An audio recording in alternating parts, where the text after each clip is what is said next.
So guys இன்றைக்கி வந்து என்னோடய ட்ரேடை நான் முடிச்சிட்டேன். ஸோ வந்து இப்போ வந்து 9:45 ஆகுது. ஸோ மார்க்கெட் ஓப்பன் ஆன 4 மணி நேரத்துலேயே முடிச்சிட்டேன். ஸோ நான் இந்த இடத்துல ஒரு கால் ஆப்ஷன் பை பண்ணேன்.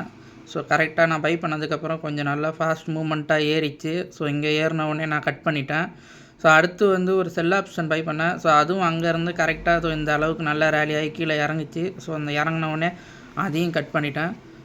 ஸோ டோட்டலாக இன்றைக்கி நான் 2 ஆர்டர் எடுத்திருக்கேன். பாருங்க, இப்போ ஃபஸ்ட்டு எடுத்த ஆர்டருக்கு வந்து ஒரு 1537 ரூபா. ஸோ ரெண்டாவதாக எடுத்த செல் ஆர்டருக்கு வந்து ஒரு 450 ரூபா. ஸோ இன்றைக்கி வந்து 1987 ரூபா ப்ராஃபிட் ஆகிருக்கு. சரி, நான் ஓகே இதோட போதும்னு சொல்லி இன்றைக்கி கட் பண்ணிட்டேன். ஏன்னா இன்றைக்கி வந்து எக்ஸ்பீரி டேட்டு.